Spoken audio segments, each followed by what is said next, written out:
Donc, on va parler aujourd'hui de la prière de Paul. En fait, on va commencer. Je pense toujours être capable de couvrir 3-4 versets. Puis quand j'étudie le verset, oups, j'ai assez de matériel pour un seul verset. Puis aujourd'hui, ça va être pour un demi-verset. Puis je n'ai pas fait exprès, là, vraiment pas pour étirer la sauce. Mais le titre, c'est « Nous laisser inspirer par la prière d'intercession de l'apôtre Paul ». La dernière fois que j'ai prêché dans Romains, c'était le 1er mai, c'était sur l'action de grâce de l'apôtre Paul. Après ça, il y a eu la fête des mères, il y en a d'autres qui ont prêché. Puis là, je reviens avec sa prière au verset 9, parce que la prière de Paul nous révèle son cœur, et c'est ça qu'on va regarder ensemble.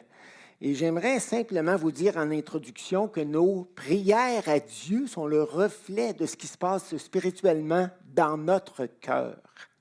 Elles reflètent nos priorités, nos désirs, notre degré de confiance en Dieu et tant d'autres choses encore.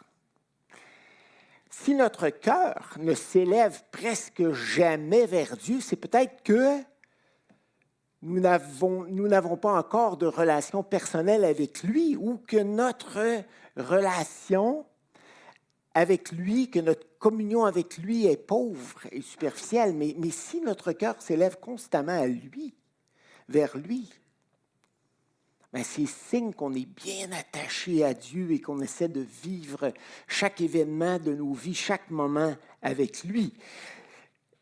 Si notre cœur ne s'élève vers Dieu qu'à de rares occasions pour le remercier, le louer, peut-être que nous n'avons pas suffisamment compris que toute bonne chose dont on jouit dans cette vie proviennent de lui. Alors, on n'a pas tendance à le remercier. On n'a pas tendance à être rempli de gratitude envers lui. Et peut-être qu'on n'a pas compris non plus à quel point Dieu nous aime et veille sur nous et prend soin de nous. Mais lorsqu'on commence à comprendre ça, là, notre cœur déborde d'action, de grâce. Donc, nos prières reflètent notre état spirituel. Si notre cœur ne s'élève vers Dieu que pour lui demander de nous sortir de nos situations extérieures de crise ou d'épreuve, mais presque jamais pour lui confier nos peines intérieures, nos luttes avec la tentation ou le péché et nos découragements, mais c'est peut-être que nous ne lui avons pas encore ouvert la porte de notre jardin secret. On n'a peut-être pas encore cultivé suffisamment d'intimité avec lui pour avoir le goût de tout lui raconter, tout ce qui se passe dans nos cœurs, nos soupirs, nos découragements, sans avoir la peur que Dieu nous juge ou nous rejette, parce qu'on est confiant dans son amour, donc on sent la liberté de tout lui raconter. Et c'est là que la vie spirituelle commence à être puissante. Hein? Quand Dieu fait partie de ton quotidien, tu lui as ouvert la porte de ton jardin secret.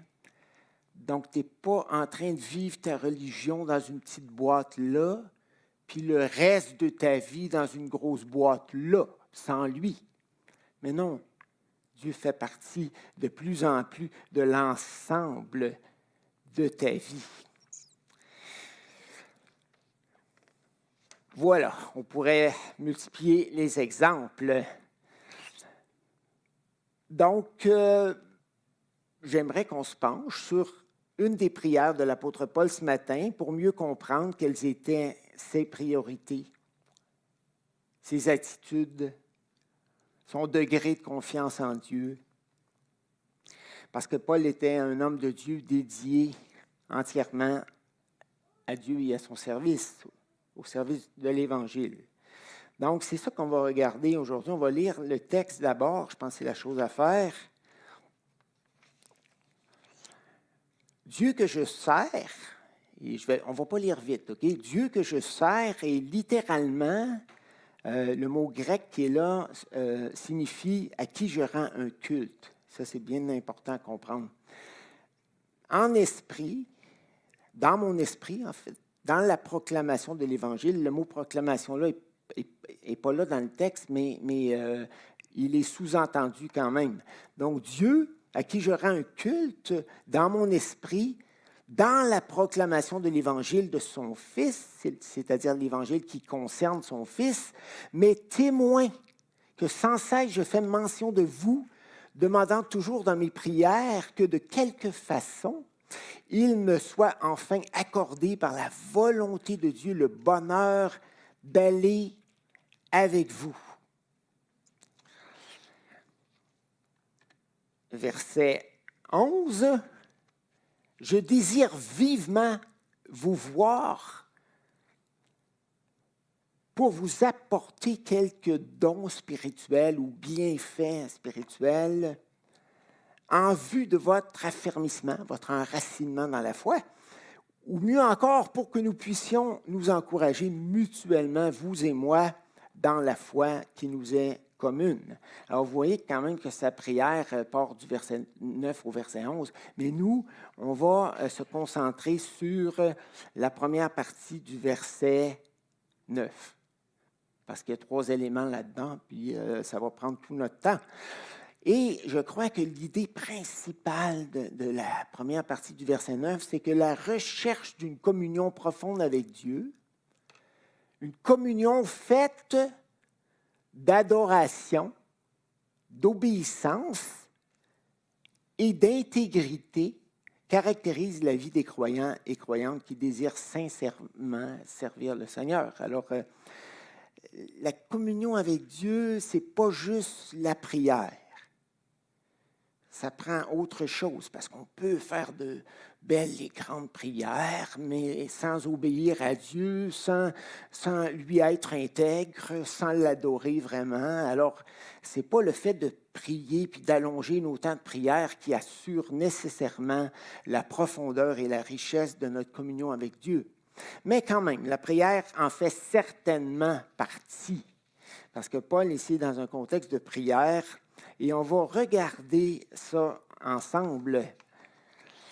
Mais le point principal du verset, comme je l'ai dit, est que la richesse et la puissance de notre ministère chrétien, quel qu'il soit, dépend en grande partie de la richesse de notre communion avec Dieu. Et ça, c'est une équation qu'on fait moins facilement dans une société séculière, c'est-à-dire non religieuse comme la nôtre. Mais Paul et ses compagnons et la plupart des gens à l'époque faisaient le lien entre la spiritualité, le culte que l'on doit offrir au Seigneur et le ministère. Ce n'étaient pas des choses qui étaient dissociées, mais nous, avec le siècle des Lumières, là, on est supposé d'avoir allumé sur plein de choses extrêmement importantes, bien, on a dissocié le spirituel du profane. Alors, nous, servir le Seigneur, c'est synonyme de faire des activités, des projets, d'avoir des organisations chrétiennes ou quoi que ce soit. Mais on oublie, je pense, le côté communion avec Dieu, qui est la base, qui est le fondement de cela. Quand tu bâtis une maison, puis je me souviens, Denis était là, on a fait les fondations, hein, Denis? C'est ce qu'on a fait en premier lieu, des fondations solides. Avant, ça a l'air de rien, mais c'est solide, puis ça a été bien fait. Des fois, les amateurs font un meilleur travail que les professionnels. Savez-vous pourquoi? Parce qu'ils ne sont pas poussés dans le dos par le contremaître. Alors, ils s'attardent quand ils mettent de la laine isolante dans les murs, autour des fenêtres et un peu partout, ils en mettent. Puis, quand ils font du ciment, comme Denis, il fait du beau ciment. Très beau ciment. Mais je n'ai pas, disons, creusé pour aller voir s'il était encore beau, là, puis je n'ai pas l'intention de le faire non plus. Mais la maison n'a pas bougé en 25 ans. Il n'y a pas de lien de joints qui ont fendu, rien, c'est bâti sur le roc. Alors, qu'est-ce que je veux dire, c'est qu'on ne peut pas avoir de ministère solide et puissant s'il n'est pas fondé sur une communion profonde et riche avec Dieu. Et c'est drôle parce qu'on est presque rendu au point dans notre siècle d'efficacité, notre siècle d'administration, de communication, de marketing et tout ce que vous voudrez, à penser que finalement, prier Dieu, dans le fond, ça nous enlève du temps précieux pour faire le ministère. Mais c'est une folie. Ça n'a pas de sens. Et c'est ça qu'on va regarder ensemble.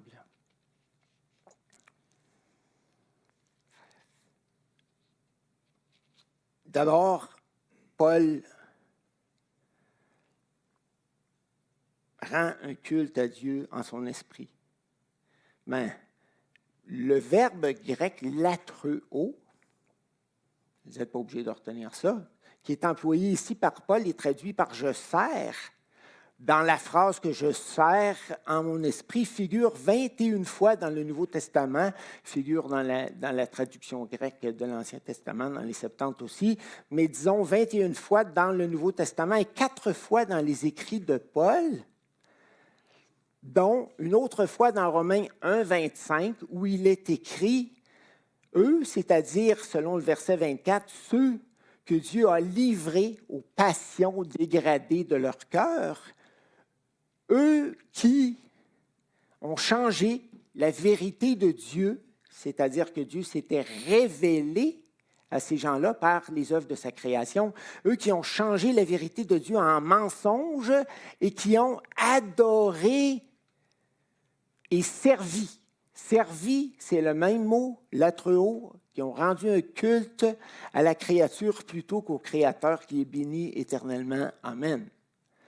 Bien que ce verbe, le verbe latreuo, soit traduit parfois en français par servir dans le Nouveau Testament, il fait toujours référence dans ces 21 occurrences à servir dans le sens religieux, dans le sens de célébrer spirituellement ou de rendre un culte plutôt que dans le sens d'accomplir des tâches ou de remplir des missions pour quelqu'un.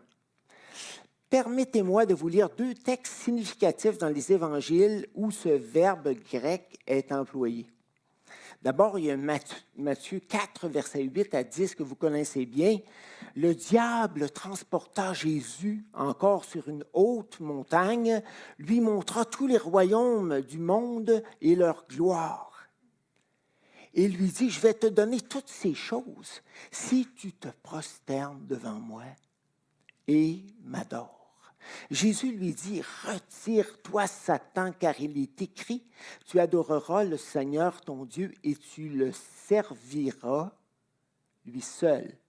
Et le mot servir, c'est le mot latreuo, le même mot qu'on a ici, qui veut dire tu ne rendras un culte qu'à lui seul, et ça nous ramène dans l'Ancien Testament, où les premiers commandements du Décalogue portent sur notre relation avec Dieu, le fait de l'adorer et de ne pas adorer aucun autre Dieu.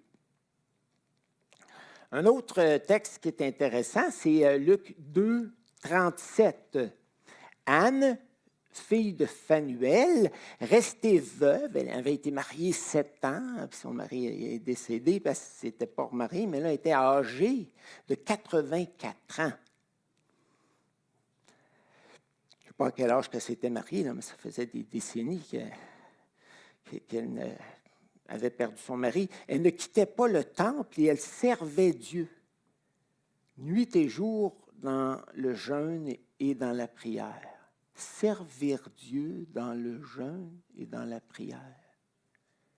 Elle ne faisait pas le ménage du temple. Elle ne passait pas l'aspirateur dans le temple. Elle ne s'occupait pas des ornements du temple.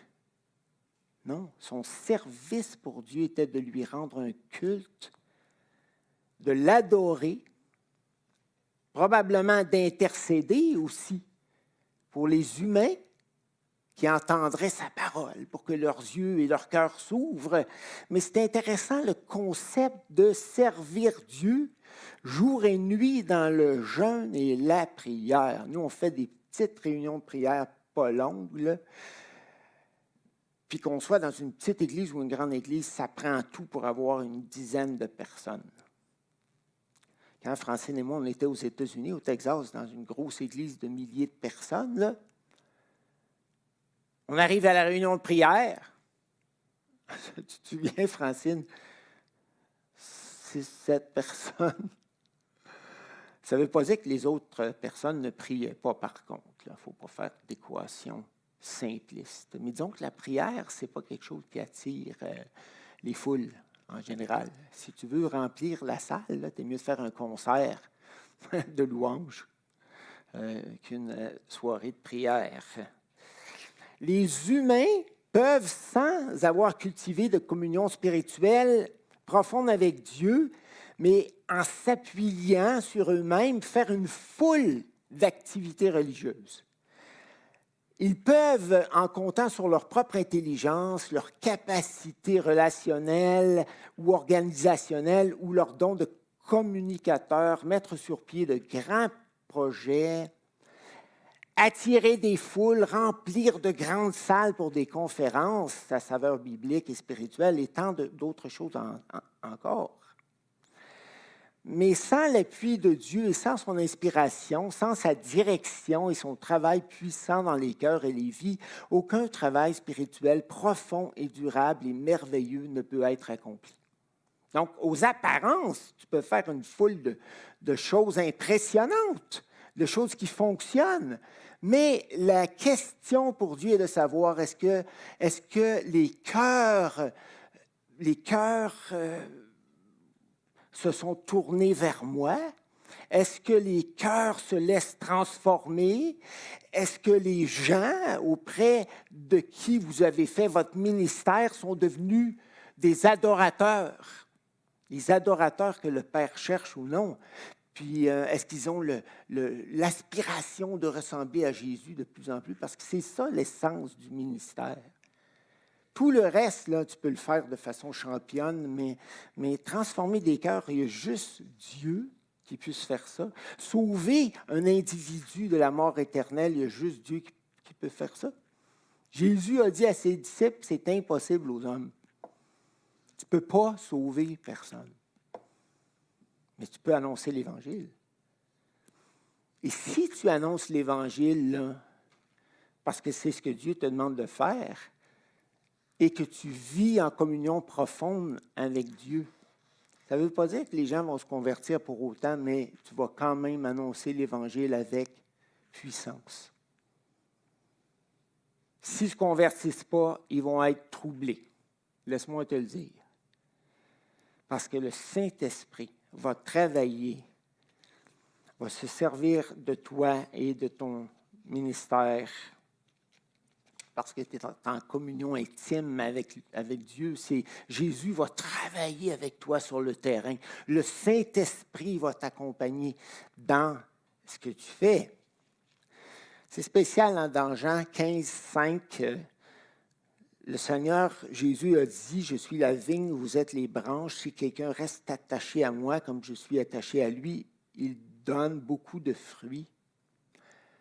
Car sans moi, vous ne pouvez rien faire. » Rien faire. Oui, tu peux faire beaucoup, comme je viens de le mentionner, mais tu ne peux pas produire de spiritualité dans le cœur des humains. Et les Corinthiens avaient tendance, comme nous aujourd'hui, à mettre sur un piédestal les communicateurs éloquents, les gens qui avaient toute une apparence, tout un dynamisme. Et certains s'étaient attachés à Paul, même si Paul n'était pas le plus éloquent, puis il avait dit, « Moi, je suis de Paul. Moi, c'est Paul que je veux suivre. C'est au groupe de Paul que je veux appartenir. » Un autre avait dit, « Moi, c'est Apollos. Apollos, je l'écoute, il est inspirant.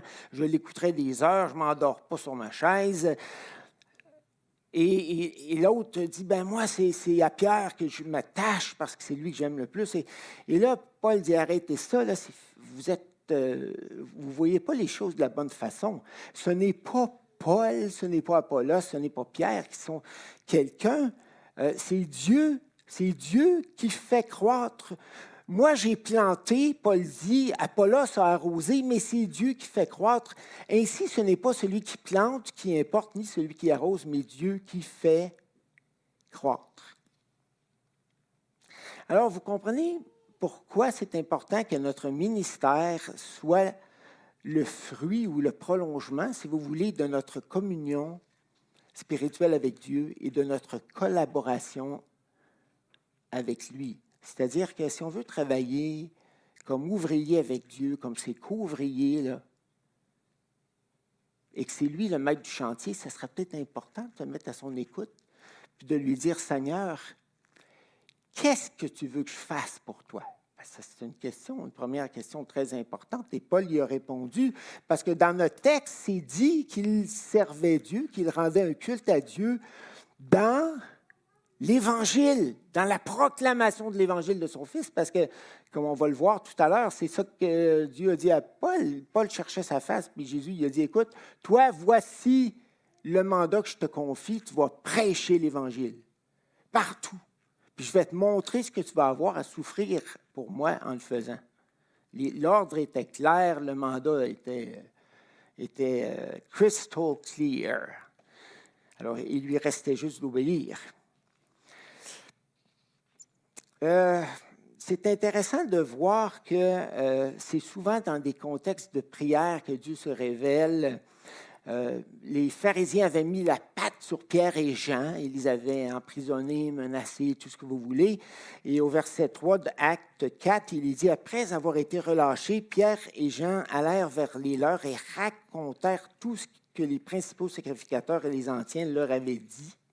Lorsqu'ils l'eurent entendu d'un commun accord, ils eurent le réflexe d'élever leur voix vers Dieu, de prier, d'entrer en communion avec Dieu. Maintenant, Seigneur, sois attentif à leurs menaces et donne à tes serviteurs d'annoncer ta parole en toute assurance, parce qu'on serait tenté de trembler dans nos culottes parce qu'ils ont arrêté Pierre, ils ont arrêté Jean, ils vont peut-être nous arrêter. C'est dangereux d'annoncer l'Évangile à Jérusalem. On n'est pas sûr de vouloir le faire, mais fais un miracle dans nos cœurs et donne-nous de l'assurance. Puis c'est en communion avec Dieu qu'ils ont poursuivi le ministère d'évangélisation. Après que Paul a été à Philippe et qu'on l'ait battu de verge avec Silas, ils se sont retrouvés dans une cellule froide et noire de la prison, de la section de la prison à sécurité maximale. Mais qu'est-ce qui arrive? Au milieu de la nuit, ils priaient et chantaient les louanges de Dieu. Et les prisonniers qui n'étaient pas convertis les entendaient. Ils rendaient un culte à Dieu. Ils étaient en train de servir Dieu. Même en cellule. Acte 16, 26, tout à coup, il se fit un grand tremblement de terre, en sorte que les fondements de la prison furent ébranlés. Au même instant, toutes les portes s'ouvrirent et les liens de tous les prisonniers furent rompus. Puis, je suis certain qu'il y en a parmi ces prisonniers-là qui se sont convertis au Seigneur Jésus. Le geôlier s'est converti, qui était un homme très important dans la ville. Alors, ce que je suis en train de vous dire, c'est qu'on devrait arrêter de s'énerver puis qu'on devrait prendre plus de temps quand on veut exercer des ministères, de cultiver une communion riche et profonde avec Dieu. C'est ça le point du verset 9 qu'on regarde ensemble ce matin. Et on voit que le premier élément, dans le fond, au verset 9, qu'on voit là-dedans, c'est l'adoration. Hein, tu cherches une communion profonde avec Dieu, commence par l'adorer. On voit ça à qui je rends un culte. Dieu à qui je rends un culte. Je continue de lui rendre un culte et même s'il y a beaucoup de travail à faire dans le ministère, même si ma vie est très occupée, je m'arrête et je lui rends un culte. Les Juifs s'arrêtaient 3 fois par jour pour prier. Les musulmans font de même, je crois. Nous, les catholiques, on s'arrêtait souvent autrefois pour prier. Les églises étaient ouvertes, puis je me souviens, en étant un petit gars, souvent qu'on rentrait dans une église, on se recueillait, mais les habitudes de prière ont presque complètement disparu dans notre société. Ça ne fait plus partie de... Alors, ce n'est pas facile de s'arrêter. On est conditionné là, comme des petites souris blanches là, qui tournent dans le cerceau. Essaye d'arrêter, toi. Très difficile. Alors, il faut comme demander au Seigneur la grâce de retrouver cette communion spirituelle profonde avec Dieu, parce que c'est ça qui va donner de la puissance et de la richesse à nos ministères, finalement. Alors, adorer Dieu, beau temps, mauvais temps, est une façon de lui dire, Seigneur, je crois que tu es toujours au contrôle des événements de ma vie et que tu les orchestres pour mon bien et pour me rendre plus fort. Selon ce que tu promets dans Romains 8, 28, continuer à l'adorer quand nous sommes pour un temps déstabilisés et privés de bonheur est aussi une façon de lui dire, Seigneur, je crois que tu m'aimes autant qu'avant. Je ne comprends pas ce que tu es en train de faire dans ma vie. Je ne comprends pas pourquoi tu m'as envoyé telle ou telle épreuve, mais je veux continuer de croire en ton amour et de t'adorer. Et même si tu es entré dans un tunnel noir, parce que Dieu l'a permis, là, dis-toi qu'il y a toujours de la lumière au bout du tunnel. Avec Dieu, c'est une question de temps, là. Moi, c'était rien là, d'attendre un peu à la salle d'urgence. Ça m'a paru long. J'étais comme dans un tunnel, mais il y a des gens qui sont dans des tunnels d'épreuves pendant des mois, des années. Pas mal plus long, ça. C'est sûr qu'on se décourage. Mais j'ai appris quelque chose quand j'étais dans le tunnel de l'épreuve avec mon cou. J'ai appris que Dieu ne me sortait pas du tunnel au moment où je voulais, mais à chaque fois que j'étais découragé et que je lui disais, Seigneur, encourage-moi aujourd'hui, j'en ai vraiment besoin. À chaque fois, Dieu m'a fait vivre un miracle. Puis pas parce que j'ai quelque chose de spécial, pas du tout.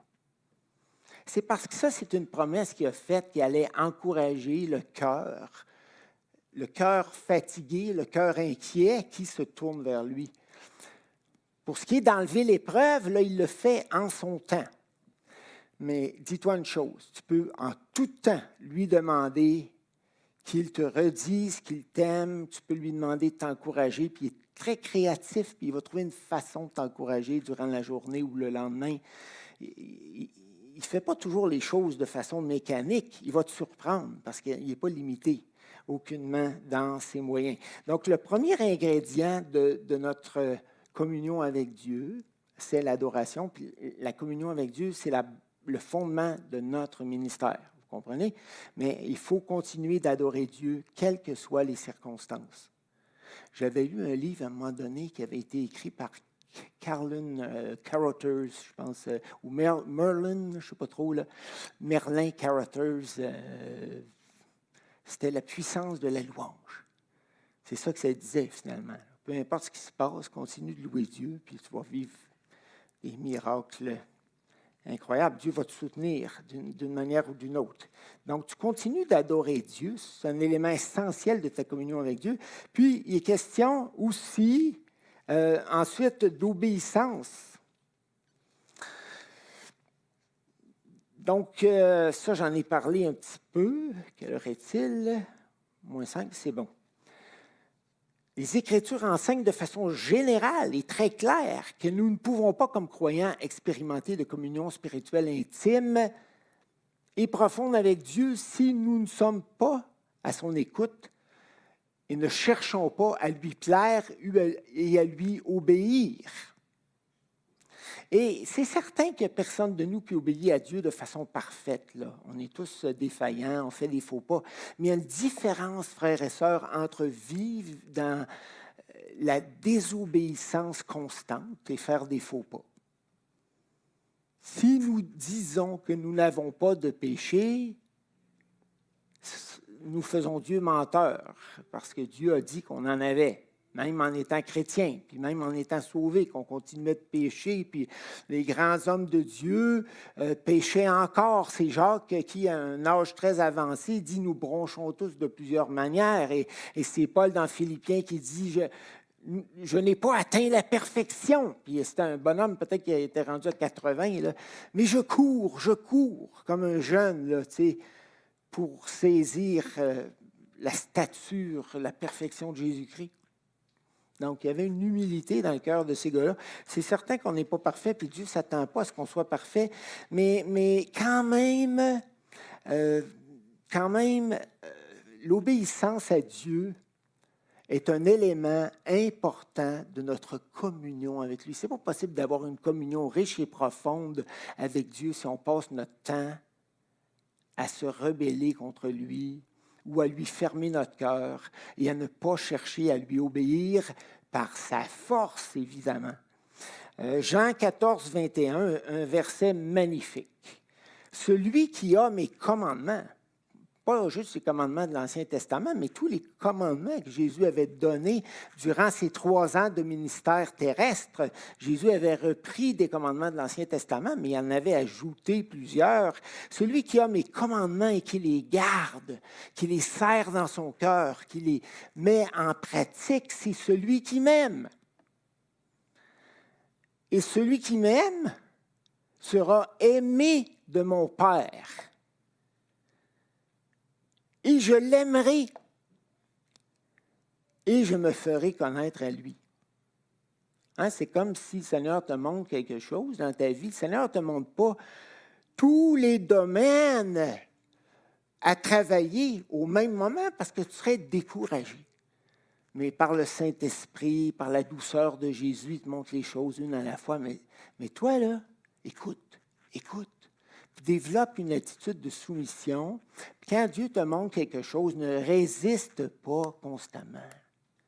Puis des fois, ça ne fait pas ton affaire, ça vient te chercher, là, parce que Dieu te demande de changer des attitudes, des traits de caractère parfois qui sont très enracinés dans ta vie.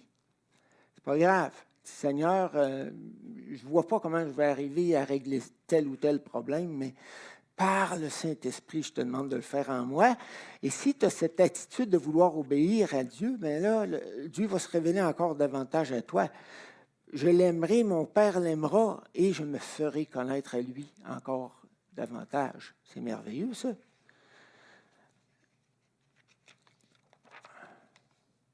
Il y en a aussitôt qu'on parle d'obéissance qui crient « Légaliste, c'est du légalisme! » Ce verset-là n'a pas de sens. Ce n'est pas du légalisme du tout. Là. Il est vrai que notre réconciliation avec Dieu est fondée sur son amour inconditionnel.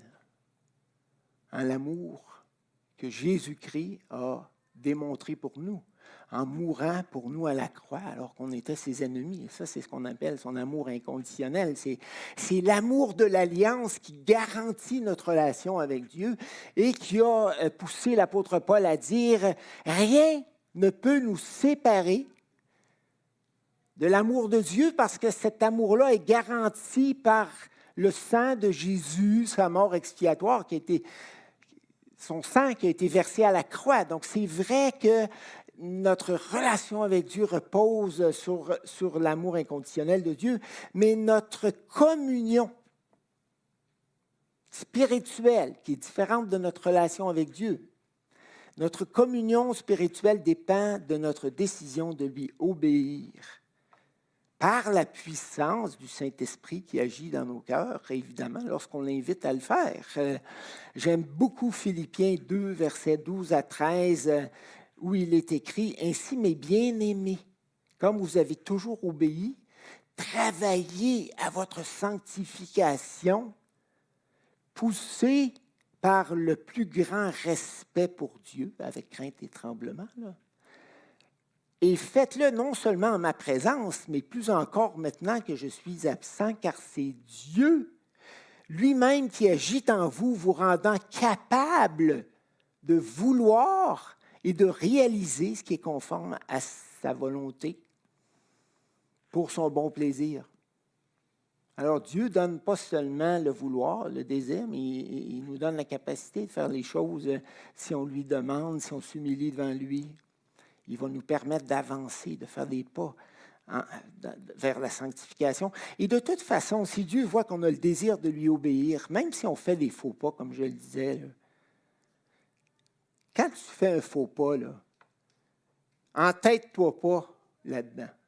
Relève-toi au plus vite. Laisse-toi pas écraser par le diable qui t'accuse. Hein? L'accusateur, il est là, il se présente avant que tu pêches. Puis, hey, c'est bon ça, tu devrais goûter à ça, c'est vraiment bon. Là. Oui, Dieu dit que ça te ferait mal, mais non, je te le dis, moi, ça va te faire du bien. Puis, il y a beaucoup de jouissance là-dedans. Puis, quand tu as péché, là, il change son déguisement, puis là, il dit, non, qu'est-ce que tu as fait là? Dieu ne te pardonnera jamais. Tu ne peux plus compter sur son amour, là. C'est fini. Là. C'est pas la première fois que tu tombes là-dedans. Là. C'est assez, là. Dieu, la patience de Dieu n'est pas sans limite. Vois-tu, tout ça, c'est faux, c'est mensonger. Alors, si tu fais un faux pas, relève-toi, mais cultive une communion profonde et riche avec Dieu. Et toute ta vie, parce que le ministère, ce n'est pas juste du haut de la chair. Là. Ça peut être un ministère comme papa de famille, comme maman de famille, comme grand-maman, comme grand-papa. Le ministère, c'est beaucoup plus grand et vaste qu'on pourrait le penser. Ce n'est pas juste les activités de l'Église, oui, c'est-à-dire ce n'est pas juste les activités qui se déroulent à l'Église. Mais c'est le croyant qui rayonne partout où il est, soit dans le monde, auprès des non-croyants, des brebis perdues qui ont besoin du Seigneur, ou auprès de croyants qui ont besoin de consolation, d'encouragement ou d'édification. Le ministère, c'est beaucoup plus large que les 3-4 activités officielles de l'Église, école du dimanche, groupe de louanges ou quoi que ce soit. Et je ne suis pas en train de mépriser les ministères qu'on fait à l'Église, loin de là. Ils sont essentiels. Mais vous comprenez que ce travail-là doit être complémenté par les frères et sœurs durant la semaine. Et si vous êtes en communion profonde avec Dieu, je vous garantis que Dieu va vous utiliser. Il y avait une dame qui s'appelait Fernande Robitaille, une dame de l'église de Rock-Forest. Est-ce qu'il y en a qui la connaissent? Elle habitait sur le chemin des pèlerins, hein, c'est ça. Puis, je ne sais pas pour quelle raison, mais elle était prise à la maison, peut-être parce qu'elle avait eu un enfant, c'est peut-être ça, mais elle ne pouvait plus sortir. Mais cette femme-là avait un don d'évangéliste incroyable. Elle voulait annoncer l'Évangile. Dieu faisait que les gens sur la côte là, tombaient en panne devant sa maison, puis devaient aller chercher de l'aide parce qu'elle ne pouvait pas sortir. Puis elle avait dit Dieu. Elle rendait un culte à Dieu comme Paul le fait ici. Là. Dieu que je sers en mon esprit. Elle servait Dieu dans son cœur, dans son âme. Donc, elle avait cet élément de communion avec Dieu. Elle l'adorait. Puis là, elle aussi, Dieu l'avait appelée à annoncer l'Évangile. Puis les gens... C'est pas arrivé juste une fois. Tombait en panne ou il arrivait d'autres choses, il avait besoin de conseils, de direction, quoi que ce soit, puis il arrivait chez elle. Elle ne pouvait pas aller vers eux, Dieu les amenait vers elle. Puis, non, mais il peut se passer plein de choses. Il y a un évangéliste, peut-être que je vous l'avais raconté, mais à Granby, il avait sillonné là, la plupart des rues de Granby en porte-à-porte pour essayer d'annoncer l'Évangile. Ça n'avait pas fonctionné. Rien qui avait abouti. Mais il était en prière. Il rendait un culte à Dieu dans son cœur. Il ne s'était pas laissé décourager, abattre. Puis, à un moment donné, il y avait une chienne de race qui avait eu des petits. Puis, ben là, ils les ont mis en vente. Puis là, il y a quelqu'un qui arrive dans la maison, qui voit les tableaux avec des versets sur les murs. La famille se convertit. La famille emmène plusieurs autres familles au Seigneur. C'est parti. Dieu fait son œuvre.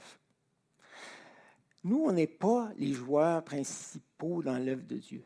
C'est Dieu, le joueur principal. C'est lui le contremaître. On est des co-ouvriers. Ce n'est pas à nous à dire à Dieu, Dieu, suis-moi là sur le chantier, on va faire ça cet après-midi, puis demain matin, j'ai planifié qu'on allait faire ça, puis ça, puis ça, puis ça. Puis tu ne le consultes jamais, tu ne prends jamais de temps avec lui, mais tu colles les shots en espérant que Dieu te suive à tout coup, puis qu'il signe tes chèques en blanc et tout le reste. Souvent, c'est comme ça qu'on vit le ministère, mais ce n'est pas comme ça que le ministère biblique et spirituel fonctionne. C'est pas ça du tout. La game est super intéressante lorsque toi, tu fais tes efforts, mais que tu vois Dieu qui... Tu donnes tes 5 pains, tes 2 poissons, paf, les corbeilles de pain et de poissons apparaissent, puis il y en a tellement qu'il y en a des corbeilles pleines qui restent après qu'une foule de 20 000 personnes a été nourrie. Ça, tu parles. Hein? C'est bien de laisser un peu de place à Dieu, n'est-ce pas? Mais c'est vrai aussi, à toute échelle, là, c'est important de laisser Dieu agir. Donc,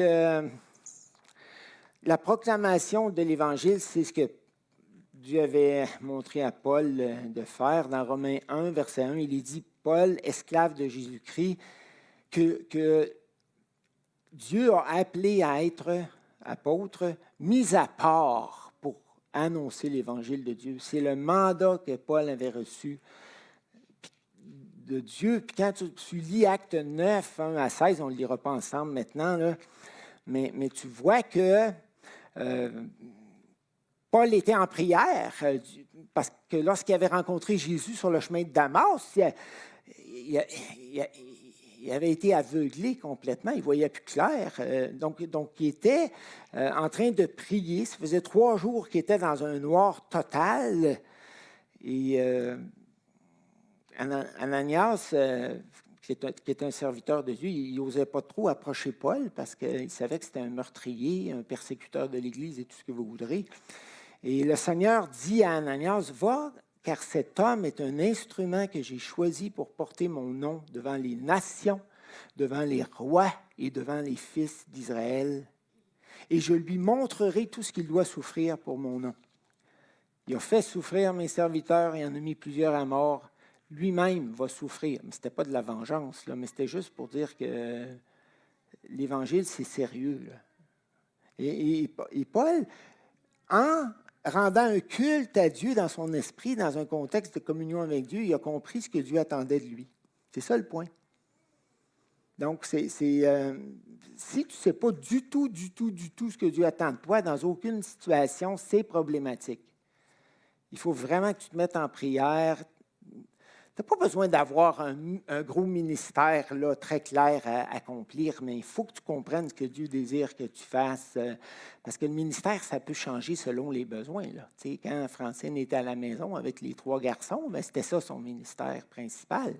Puis c'est ça qu'elle devait faire. Puis surtout s'occuper de son mari. Puis lui faire des bons petits plats, comme au début du mariage et tout le reste. Bon. Ça, c'était ma version des choses, mais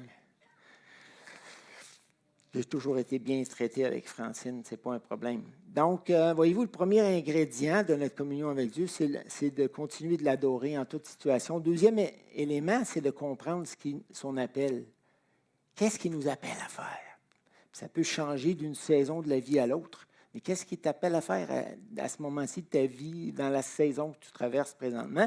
Puis le dernier point qu'on va juste traiter en 1 ou 2 minutes, très, très rapidement, c'est simplement l'intégrité. Paul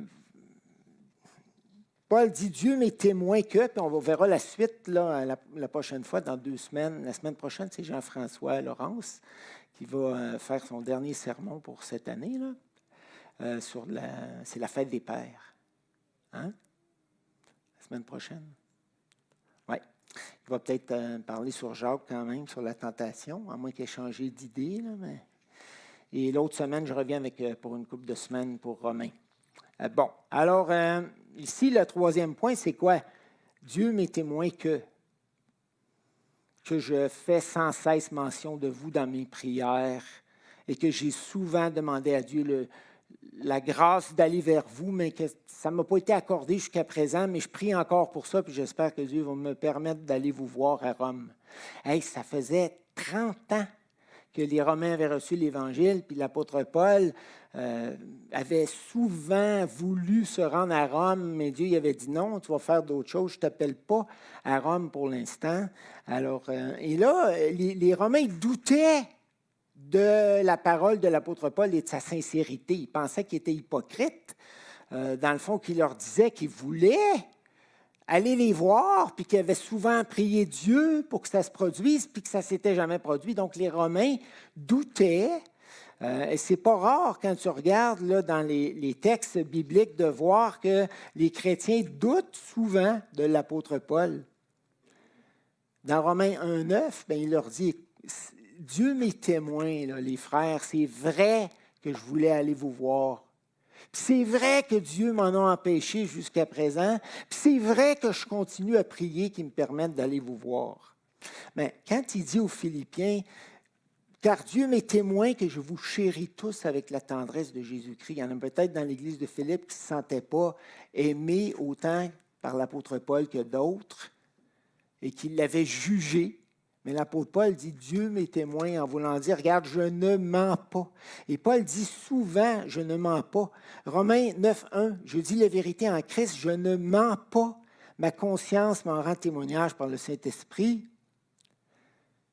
Job 16, 19, intéressant. « Dès maintenant, mon témoin est dans le ciel, mon témoin est dans les cieux élevés. » Dieu va rendre compte de mon intégrité. 2 Corinthiens 1, 23, « Or, je prends Dieu à témoin sur mon âme que c'est pour vous épargner que je ne suis pas allé à Corinthe et pas pour d'autres raisons que vous m'attribuez. » Etc., etc. Il dit souvent, l'apôtre Paul dit souvent dans ses lettres, « Je ne mens pas. Dieu m'est témoin. » Et je voudrais juste terminer en disant que l'intégrité, c'est très important. L'intégrité, quand tu parles de l'intégrité d'un territoire, tu parles de la totalité d'un territoire. Lorsque tu parles de l'intégrité d'une personne, c'est-à-dire une honnêteté bord en bord. Tu sais, des fois, les choses paraissent belles. Elles ont une belle apparence. Puis, j'ai déjà acheté des vieilles autos, des minounes, mais ils ont toutes belle apparence. Mais ça m'est arrivé une couple de fois que je me suis vraiment laissé prendre. Là. Parce qu'en dessous, c'était rempli de problèmes incroyables. Non, l'intégrité. Avez-vous remarqué comment il y a de la corruption qui sort de nos jours? Là? C'est incroyable. On dirait que Dieu permet à la fin des temps là, que tous les scandales sortent, que la vérité sorte sur les abuseurs, les ci, les ça. Puis c'est sûr que les gens qui vendent des nouvelles, là, ben, c'est à leur avantage d'avoir des scoops pour vendre davantage leurs journaux et leurs canaux d'information. Mais il reste que c'est incroyable comment il y a de la corruption partout, partout, même chez des personnes qu'on aurait cru comme incorruptibles et tout. Ben, si on veut un ministère puissant, il ne faut pas vivre une double vie. On ne sera jamais parfait, là. On s'entend? Mais vivre une double vie, c'est autre chose. Tu sais, c'est de paraître beaucoup et d'être très peu. Et là, quand ton paraître est très merveilleux et ton être très désastreux, bien là, tu es dans un manque d'intégrité à quelque part. Là. Alors, frères et sœurs, si vous désirez commencer un ministère, qu'est-ce que vous devriez faire? Vous visez en premier lieu. Cultiver quoi? Des carottes? Non. Cultiver ma salade? Non. Cultiver ma communion avec Dieu. Fête d'adoration, d'une bonne compréhension de ce que Dieu attend de moi, que j'obtiens dans la prière, et de l'intégrité que je vais cultiver à la gloire de Dieu. Merci Seigneur pour ton amour, merci pour cette belle prière de Paul qu'on a commencé à étudier, qu'on va continuer. Et je te prie que tu puisses bénir les frères et sœurs. Et merci pour tous les frères et sœurs ici que j'aime beaucoup, puis dont plusieurs, la majorité, je dirais, peut-être la totalité, sont profondément attachés à toi, Seigneur. Et ça, c'est ce qui fait la force d'une Église et je t'en remercie infiniment. En ton nom précieux. Amen.